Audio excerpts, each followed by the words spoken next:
우리가 역사를 공부하는 이유는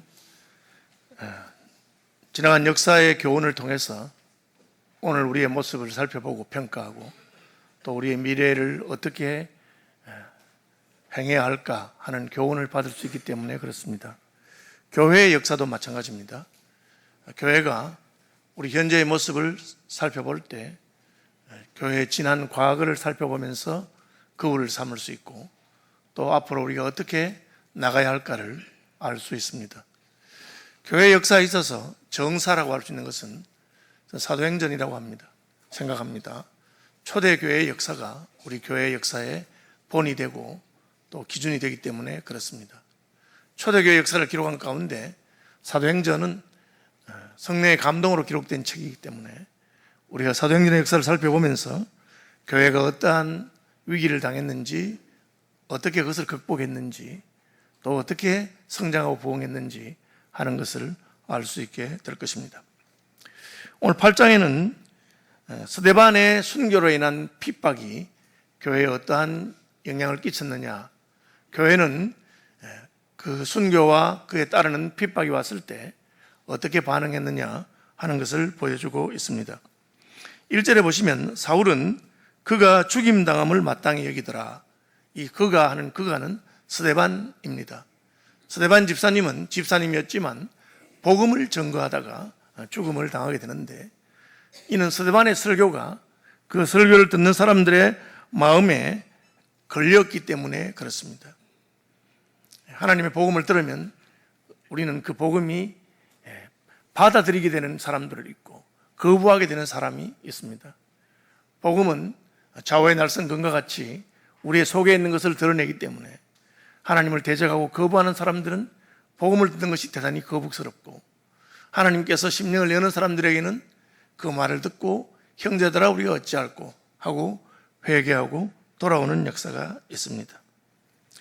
사울은 초대교회 전성에 따르면 스데반 집사님과 같은 선생님 밑에서 배웠던 동창일 가능성이 있습니다. 가말리엘 문화에서 배웠는데 스데반이 구약의 배경에 이렇게 능통한 것은 그가 랍비 교육을 받았기 때문이다, 그렇게 주장하는 사람들이 있습니다. 만약에 스데반과 사울이 같은 동창생이었다면 스데반을 돌로 때려 죽일 때 그렇게 열심히 특심하던 사울이 자기는 돌을 들지 아니하고 돌을 들어서 스데반을 죽이는 사람들의 옷을 지켰다 하는 것 이해가 됩니다. 차마 직접 돌을 들지 못했지만 그냥 돌로 스데반을 때려 죽이는 사람들의 옷을 지키는 사람이 되어 있었습니다. 사울은 스데반이 죽은 다음에 전혀 후회하거나 뉘우침이 없이 스데반이 잘 죽었다고 생각했습니다. 그가 죽임당함을 마땅히 여겼다. 율법을 대적하고 하나님을 대적하는 사람인 줄로 생각했기 때문에 자기의 동창의 죽음을 그냥 당연하게 생각했습니다.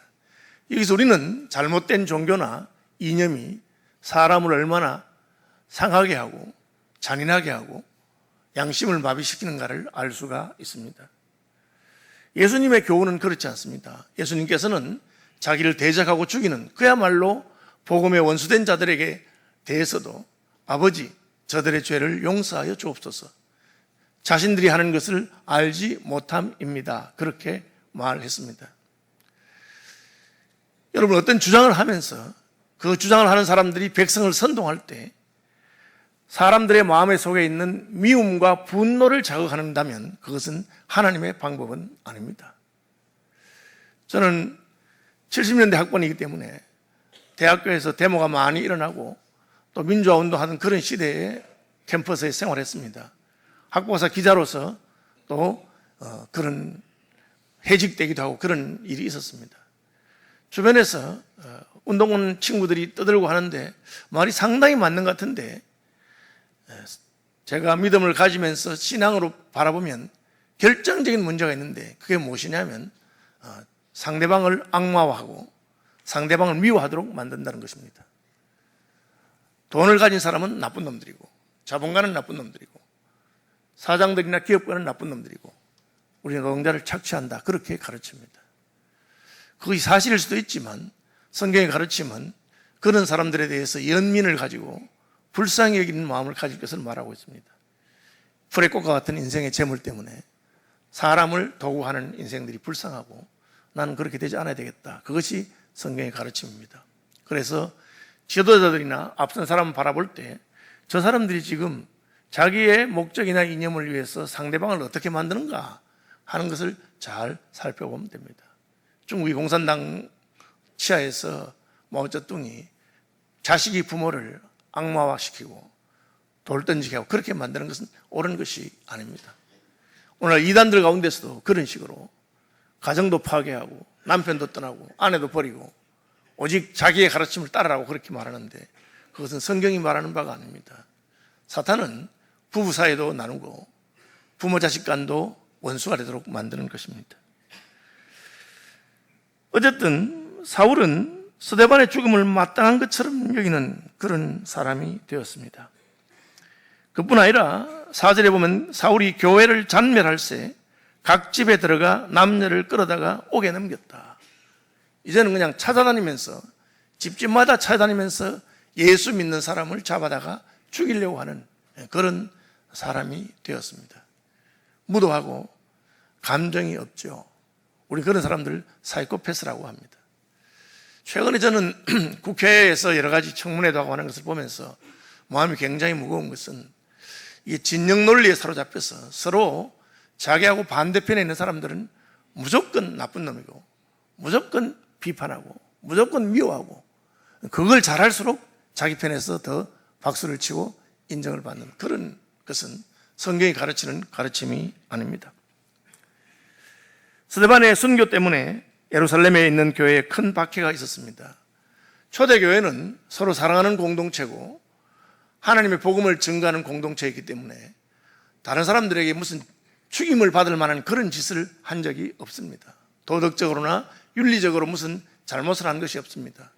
가난한 사람, 불쌍한 사람, 고통당하는 사람들을 사랑하고 섬기는 공동체였습니다. 교회를 향해서 세상은 두려워하는 마음을 가지면서도 그래도 예수 믿는 사람들은 바로하고 옳게 한다 그렇게 생각하는 그것이 초대교회가 받았던 평판이었습니다. 그런데 스데반의 복음을 들은 어떤 사람들 가운데서 그것을 못 견뎌하는 사람이 있었습니다. 예수 믿는 사람들의 가르침을 견딜 수가 없습니다. 왜? 그 가르침이 자신들을 정죄한다고 생각하기 때문에 그렇습니다. 7장 54절에 보면 스데반의 설교를 들은 사람들이 이 말을 듣고 마음에 찔려 그를 향하여 이를 갈았다 그렇게 말하고 있습니다. 왜 공산주의자들이 기독교인들을 다 죽이려고 합니까? 그들은 하나님이 계시다고 하는 말에 그냥 발작적으로 반응합니다. 그들의 가르침과 다르기 때문에 그렇죠. 어쨌든 스데반이 이 핍박을 받는 일을 통해서 마치 방아쇠가 당겨진 것처럼 그동안 두려워하면서 경외시는 했지만 핍박하지 않던 이들이 이제 노골적으로 교회를 핍박하고 성도들을 괴롭히기에 이르렀습니다. 우리는 원인이나 근거 없이 교회를 핍박하고 괴롭히는 배후에 악한 영적인 세력이 있다고 짐작할 수 있습니다.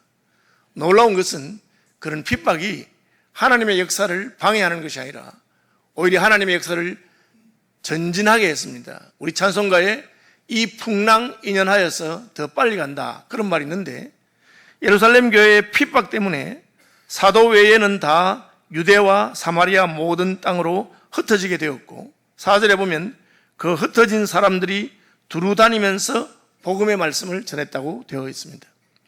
예루살렘 교회는 성령이 충만한 교회였고 예루살렘 교회 성도들은 복음을 배우는 사람들이었기 때문에 그들이 흩어지자 갑자기 여러 곳에서 새로운 그리스도인들이 생겨나고 복음 역사가 나타나게 된 것입니다.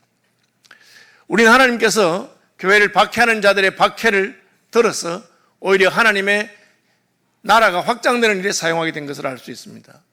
혹은 역설적으로 하나님께서 예루살렘 교회의 박해와 핍박을 허락하신 것은 예루살렘 교회가 성령은 충만했지만 더 이상 예루살렘을 떠나지 아니하고 예루살렘 안에서만 행복했기 때문에 그렇습니다. 어떤 이들은 예수 믿고 너무 행복하고 좋아서 그냥 예수 믿고 우리끼리 잘 지내고 우리끼리 행복한 거기에 만족하는 수가 있습니다. 특별히 성령 체험도 하고 사도들에게 하나님 말씀을 가르쳐서 말씀이 꿀과 송이꿀보다 단 것도 경험했는데 그냥 여기가 좋다는 겁니다. 마치 베드로가 여기가 좋사오니 산 아래 내려가지 말자고 베나산 꼭대기에서 말한 것과 같습니다. 그렇지만 예수님께서는 우리에게 성령을 보내시면서 성령이 임하여 너희가 권능을 받거든 예루살렘에만 머물러 있지 말고 온 유대와 사마리아와 땅끝까지 이르러 내 증인이 될 것을 말씀하셨습니다. 다시 말하면 우리는 내가 예수 믿고 교회에 오는 것은 나의 행복을 위해서, 우리 가정의 행복을 위해서 하는 것처럼 착각하는 수가 있습니다. 하나님께서는 단순히 우리의 개인의 행복을 위해서 우리를 예수 믿게 하시고 교회로 부르신 것이 아닙니다. 개인의 행복만을 위한다면 예수 믿고 그 자리에서 바로 죽는 것이 제일 행복할 것입니다. 이 땅에서 어떤 행복보다 천국에서의 삶이 더 복되고 영광스럽기 때문에 그렇습니다. 실제로 사도 바울은 내 마음대로 한다면 나는 지금 당장 죽어서 예수님께 가는 것이 더 복되겠다 그렇게 말했습니다. 그러나 내가 지금 당장 죽어서 천국 가는 것보다 이 땅에 있는 것이 더 복된 이유가 있는데 그것은 하나님께서 내게 맡긴 사명이 있기 때문에 그렇다. 나 혼자 구원받을 것이 아니라 우리 주 하나님께서 얼마든지 부르실 영혼들을 위해서 내가 그 사명을 감당해야 되겠다고 바울은 하나님을 생각한다면 내가 더 있어야 되겠다고 그렇게 말한 것입니다. 내가 더 행복하기 위해서, 우리 가족이 더 좋기 위해서 오래 살자고 하는 것이 아닙니다. 예루살렘 교회는 이것을 잊어버렸습니다. 왜? 예수 믿고 너무 좋기 때문에. 예수 믿고 우리 교인들끼리 친하고 서로 사랑하고 행복하고 표적과 기사가 나타나고 또 전도가 되고 부흥이 되기 때문에 그렇습니다. 그러나 사마리아에는 아무도 복음을 전하지 않냐고, 유다의 다른 동네에도 이 부활과 성령의 복음을 전가하지 않고 있었기 때문에 그렇습니다. 여러분 아신 대로 저는 어쩌다가 총회장까지 해서 저희 교단의 2200개 교회를 돌보고 살펴보게 되었습니다. 참 안타까운 것은 어떤 교회가 있는데 자기들이 너무 행복한 거예요. 교인들끼리 너무 친하고 익숙하고 좋아요. 그 문제는 전도하지 아니하고 자기들끼리만 잘 지냅니다. 목사님도 평생 지냈으니까 가족같이 그냥. 교인은 많잖아요. 한 20, 30명 되는데 우리는 뭐 다 좋다는 거예요. 그렇게 세월이 지나면 어떻게 됩니까? 그 교회는 점점 늙은 교회가 되고 새로운 교회 넣고 어느 순간이 되면 목사님 은퇴하고 교회는 문을 닫고 마는 것을 보게 됩니다. 그래서 자기들은 좋다고 하는 거예요.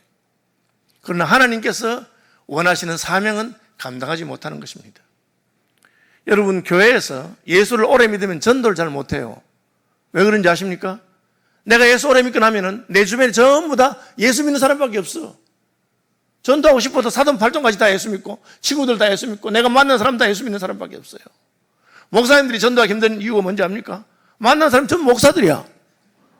그러니까 전도하기 힘든 거예요. 새로 예수 믿는 사람들은 전도 잘 합니다. 왜? 자기 주변에 전부 예수 안 믿는 친구들밖에 없어. 초등학교 동창이든 중학교 동창이든 예수는 몰라. 나는 예수 믿으니 너무 좋아. 입만 떼면 그냥 전도가 되는 겁니다. 그렇기 때문에 우리가 예수 믿고 나 혼자서 그냥 즐겁고 행복하고 우리 가족이 복받고 건강하고 그것만을 한다면 나는 좋은지 몰라도 주님께서 우리에게 원하시고 기대하시는 바를 감당하는 교회는 아니고 감당하는 성도는 아닌 것입니다. 그래서 역설적으로 예루살렘에 핍박이 일어나고 스데반이 순교하니까 교인들이 가만히 있다가 죽을 수는 없으니까 다 고향으로 돌아가고 흩어졌습니다. 흩어져도 그들 속에 예수의 생명이 있고 복음이 있기 때문에 그 흩어진 사람들이 두루다니면서 복음의 말씀을 전거할 때 하나님의 역사가 나타나게 되었습니다. 특별히 오늘 본문에 보면 빌립이 사마리아 성에 내려가서 그리스도를 백성에 전파했다. 유대인들은 사마리아도 유대 땅인데 예수님이 특별히 예루살렘과 온 유대와 사마리아를 따로 언급했습니다. 이스라엘 영토죠. 그러나 사마리아는 전통적으로 이방인들의 침입을 받아서 혼혈이 되고 유대인들이 무시하고 쟤들이 무슨 예수를 믿겠는가 그렇게 생각하는 그런 지역이었는데 예수님께서 수가성 사마리아의 수가성 우물가 여인에게 일부러 복음을 전하고 복음을 전거했을 때 그 여인을 통해서 온 동네 사람이 회심하는 그런 역사가 있었던 곳입니다. 그럼에도 불구하고 예루살렘 교회 사람들은 그곳에 가서 복음을 전하지 않았는데 핍박을 당해서 흩어지다 보니까 빌립 집사님께서 사마리아에 내려가서 그리스도를 백성에게 전파하게 되었습니다. 놀라운 사실은 빌립이 복음을 전파할 때 빌립의 말도 듣고 한번 따라합시다. 행하는 표적도 보고 빌립이 표적을 행했다고 되어 있습니다. 예루살렘 교회에도 표적과 기사가 나타났는데 그것은 사도들을 통해서 표적과 기사가 나타났습니다. 사도들은 이제 예루살렘에 남아 있습니다. 핍박당하는 교회를 두고 갈 수 없기 때문에 갈릴리로 도망가지 않고 예루살렘에 남아 있고, 사도들 외에는 다 살기 위해서 흩어졌는데 이제는 사도가 없음에도 불구하고 사도가 아닌 빌립 집사님을 통해서 표적과 기사가 나타났습니다. 왜 그럴까요? 예루살렘 교회에 표적과 기사가 나타난 것은 사도들 때문이 아닙니다. 베드로가 분명히 말하기를 내게 있는 것으로 곧 내게 주노니 나사렛 예수 그리스도의 이름으로 일어나 걸어라, 그렇게 했습니다. 베드로는 예수의 이름이 안전뱅이를 일으키는 것을 믿었습니다. 빌립이 사마리아에 갔을 때 사도들은 따라가지 않았지만 예수님은 빌립과 함께 하셨습니다.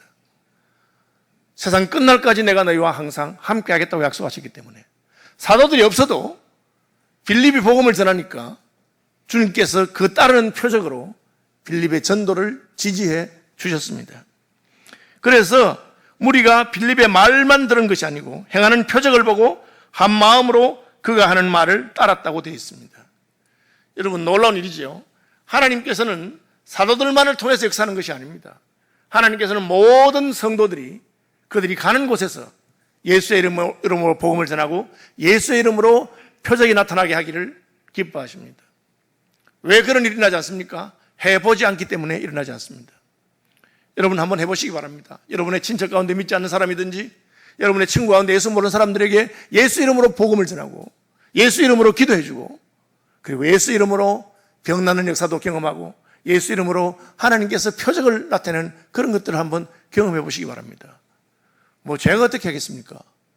아닙니다. 제가 하는 것이 아니고 예수님께서 우리와 함께 역사하시는 것입니다. 이것이 초대교회에서 일어났던 일이고 오늘 우리를 돌아보고 살피는 거울이 되는 것입니다. 많은 사람에게 붙었던 더러운 귀신들이 크게 소리를 지르며 나간다고 됐습니다. 귀신이 왜 소리를 지르고 나갈까요? 왜 소리를 지릅니까? 나가기 싫어서 소리를 지르는 겁니다. 나가기 싫어도 나갈 수밖에 없기 때문에 소리를 지르게 된 겁니다. 왜요? 빛이 오면 어두움이 물러가는 것과 같습니다. 하나님의 성령으로 충만한 사람이 오면 귀신은 꼼짝할 수 없게 됩니다. 저희는 그라사에 군대 귀신 들렸던 사람의 이야기를 통해서 예수님이 그 동네에 가니까 귀신이 먼저 쫓아왔어. 귀신 들린 사람 쫓아와서 아니 아직 때도 안 됐는데 왜 벌써 오셔가지고 우리를 심판하실 것도 아니면서 그러십니까? 우리가 그냥 이 동네를 떠나지 않도록만 해주시면 좋겠습니다. 저기 돼지들이 많은데 돼지떼 속에 들어가도록 해주시면 저희가 이 사람에게서 나가겠습니다. 예수님이 허락하니까 수천 마리 돼지떼가 귀신 들어서 비탈을 달려가서 호수에 빠지게 되는 이야기를 보고 있습니다. 귀신은 그 사건을 통해서 돼지를 죽임으로 동네 사람들이 아이고 예수님이라는 사람이 왔더니만 우리만 손해보고 재산에 손해봤으니까 예수님 제발 우리 동네 떠나십시오. 그렇게 작전을 짜고 한 것입니다. 어쨌든 귀신은 예수님과 자기들이 함께 있을 수 없는 것을 알았습니다. 여러분, 우리도 예수님이 우리 속에 계시면 귀신은 우리를 어떻게 할 수 없고 귀신은 물러갈 수밖에 없는 것입니다. 빌립은 사도가 아니었지만 그가 복음을 전하니까 귀신이 그 소리를 듣기 싫어했습니다. 요즘은 귀신 들린 사람이 잘 없다 하는데 여러분, 귀신 들린 사람 한번 이렇게 쫓아내보시거나 해본 적 있습니까? 귀신들이 제일 싫어하는 게 뭐냐? 찬송하면 싫어합니다. 특별히 예수님의 이름으로, 예수님의 보혈로, 십자가로 뭐 그런 찬송하면 아주 싫어합니다. 그리고 귀신 들린 사람에게 사도신경을 같이 한번 따라해보라 한다든지 주기도문 따라해보라 하면 못 따라해요. 이상해요. 멀쩡한 사람인데 따라하라고. 전능하사 천지를 만드신 하나님 아버지를 내가 믿사오며 해봐라 하면 전능하사 천지를 안 만드신 뭐 이런 식으로 내가 안 믿사오며 이렇게 해요. 이상해요. 말을 잘 못해요. 왜? 빛과 어둠이 함께 하지 못하고 하나님을 향한 믿음을 고백할 때 자기들은 떠나가야 되기 때문에 그렇게 하는 것입니다. 빌립이 왔을 때 귀신이 떠나갔습니다. 저는 영국에서 학교를 3개를 했는데 마지막에 공부했던 학교의 선생님은 세계적인 부흥사였습니다. 닥터 피터 감몽이라고 100만 명, 150만 명 집회됐던 분입니다. 남미에서 집회할 때는 한 달간 저녁에는 대중 집회하고 그 다음날 아침에는 그 지역의 목회자들 집회하고 그렇게 30군데를 돌면서 하시는데 집회 끝나고 나면 트럭으로 휠체어라든지 목발이 그냥 한차가 되는 그런 분이었습니다. 저도 그분 집회 따라가면서 여러 가지 봤는데 귀신 쫓아내는 일은 없어요. 내가 물어봤어요. 성경에 보면 예수님은 귀신을 쫓아내는데 선생님은 귀신을 안 쫓아내시느냐고 이렇게 물으니까 그분이 자기가 처음 이렇게 집회를 하고 사역할 때는 귀신 들린 사람도 오고 해서 많이 쫓아냈대요. 요즘 왜 안 쫓아내시냐 하니까 안 쫓아내는 게 아니고 요즘은 자기 집회 큰 스타디움 같은데 운동장에 집회하는데 그 운동장 스타디움 안으로 들어오면 귀신이 다 나가버린대요. 왜? 가만히 있으면 자기가 창피를 당하고 쫓겨날 걸 알기 때문에 그 경계를 못 들어온대요. 여러분, 어떤 사람들은 교회당 문턱을 넘는 것도 굉장히 두려워하는 사람들이 있습니다. 뭔지 모르겠는데 그냥 마음이 불안하고 두렵고 예배당 안에 들어오지를 못해요. 그게 쉬운 일이 아닙니다. 왜? 빛이 있는 곳에는 어둠이 물러가기 때문에 그렇습니다. 빌립은 집사였지만 복음을 전거할 때 표적이 나타나고 귀신이 도망가고 중풍병자와 못 걷는 사람들이 많이 나왔습니다. 8절에 그 성에 큰 기쁨이 있었다. 여러분, 복음이 전거되면 기쁨이 있습니다. 오늘날 잘못된 이단이라든지 이상한 사이비 종교와 차이가 뭐냐? 그 사이비 종교는 우리에게 두려움을 주어가지고 겁이 나서 그 교주의 말을 따를 수밖에 없도록 만들고 그렇게 하는 것입니다. 하나님의 복음은 그렇지 않습니다. 우리에게 큰 기쁨을 주십니다. 기쁨으로 말미암아 감사함으로 누가 시키지 않아도 헌신하게 되고 충성하게 되는 것이 복음의 특징입니다. 왜? 하나님의 성령의 역사는 그렇게 하는 것입니다. 악령은 우리를 누르고 억압해서 무언지 모르지만 두려움과 겁나는 가운데서 어쩔 수 없이 끌려다니게 만드는 것입니다. 여러분 마음속에 성령으로 말미암아 기쁨이 가득하고 기쁨으로 말미암아 죄와 대적하고 승리하는 분들이 되시기를 바랍니다. 이것이 하나님의 역사였습니다. 어떻게 복음이 사마리아로 확정되게 됩니까? 사마리아에 예수 믿는 사람이 가고 사마리아에 빌립이 가니까 그런 역사가 일어나게 된 것입니다. 교회는 자기가 있는 지역만 아니라 그 지역을 넘어서서 복음을 전가할 수 있어야 됩니다. 그것을 우리는 선교라고 합니다. 서울시민교회가 구리에 우리 시민교회를 개척하고 어정부에 숲교회를 개척하고 또 용인에도 주님의 교회를 개척하고 우리 익산에도 교회를 개척하고 그렇게 하는 것들은 우리 지역을 넘어서서 예수의 복음이 필요한 곳에 전도자를 보내고 교회를 세우는 것입니다. 그러면 그 지역에도 하나님의 능력이 나타나고 귀신이 나가고 큰 기쁨의 소식이 있게 되는 것입니다. 하나님께서는 예루살렘 교회가 그렇게 하기를 원했습니다. 예루살렘 교회는 성령 충만하고 사도들의 가르침 받고 행복한 교회였지만 거기에 머물러 있었습니다. 여러분, 안주하는 것은 하나님이 기뻐하는 것 아닙니다. 이미 예수 믿어서 구원받으셨습니까? 이미 예수 믿어서 복도 받으셨습니까? 그러면 더 이상 자신이나 자신의 가족만을 위해서가 아니라 하나님 나라와 복음을 위해서 헌신하고 쓰임받는 분들이 되시기를 주님의 이름으로 축복합니다. 그 성에 시몬이라는 사람이 전부터 있어 마술을 행하여 사마리아 백성을 놀라게 하며 자칭 큰 자라니. 이 마술이라고 하는 것은 크게 두 개로 갈라집니다. 하나는 기술입니다.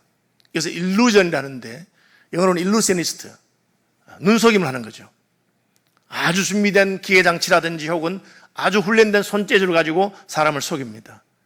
너무나 잘하기 때문에 눈앞에서 보고도 어떻게 하는지 알지 못합니다. 일루션이죠. 그런 마술하는 사람들은 책이 있습니다. 성경에 보면 마술하는 책을 불태웠다 그런 말도 나오는 것처럼 그 마술하는 사람들은 그런 기술을 하는 사람이 있고 또 하나는 영적으로 귀신이 들어서 표적과 기사를 행하는 것입니다. 이 시몬이 어떤 종류였는지는 분명하지 않습니다. 그러나 그는 오랫동안 마술을 행해서 사람들을 속이고 그렇게 했는데 빌립이라고 하는 분이 와서 표적과 기사를 행을 보고 깜짝 놀랐습니다. 자기는 수십 년 마술했는데 저런 건 못하거든요. 그런데 어떻게 저분은 예수 이름으로 기도하면 능력이 나타나고 그렇게 하는가? 그래서 사마리아의 많은 사람들이 예수를 믿고 세례를 받을 때 시몬도 믿고 세례를 받고 빌립을 전심으로 따라다녔습니다. 여기서 우리는 빌립을 전심으로 따라다닌 시몬이 참으로 회심했는지 하는 것은 분명하지 않습니다. 예루살렘 교회가 믿고 세례를 받았는데 문제가 하나 있었어요. 그 문제는 오늘 본문 밖에 있지만 살펴보면 예수 믿고 세례를 받았는데 성령을 받지 못했어요. 그래서 예루살렘에 있는 사도들이 사마리아도 하나님의 말씀을 받았다함을 듣고 베드로와 요한을 보내매 그들이 내려가서 그들을 위하여 성령 받기를 기도하니 아직 한 사람에게도 성령 내리신 일이 없고 그렇게 되어 있습니다. 이게 무슨 말이냐? 사도들이 생각할 때에 복음을 받아들이고 한 사람의 그리스도인에서 완성되는 것, 그걸 어디에 갖다 던져놓더라도 그가 그곳에서 예수의 복음을 전하면서 빌립처럼 하나님의 나라가 세워지게 할 수 있으려면 예수 믿고 세례받는 것으로 충분하지 않고 성령을 받아야 된다. 그리고 성령 받는 것은 모든 그리스도인들에게 가능한 일이다. 특별한 목사나 집사나 무슨 은사 받은 사람이 아니고 그것이 초대교회의 인식이었습니다. 그래서 예루살렘 교회는 베드로와 요한을 보내서 사마리아에 있는 그리스도인들에게 안수하여 성령을 받도록 했습니다. 안수는 뭐냐? 먼저 받은 사람이 아직 받지 않은 사람들에게 전달해 주는 것이 안수입니다. 우리가 목사장로 안수할 때 먼저 안수받은 사람들이 후배에게 안수합니다. 저는 저보다 먼저 안수받은 목사님들에게 안수를 받았습니다. 이게 전달이죠. 그리고 세례받은 사마리아 사람들이 성령 받는 역사가 있었습니다.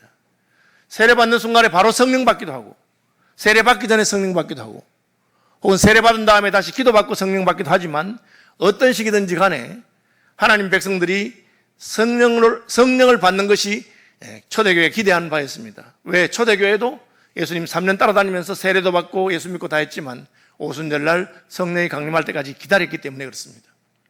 그리고 성령 받은 다음에 그들은 복음을 전가할 때 하나님의 영과 함께 전달하는 역사가 있게 됩니다. 시몬은 이것을 보고 돈을 주고 나도 그 능력을 사면 좋겠다. 아마 그것을 무슨 마술의 한 기술처럼 생각했는지 모르겠습니다.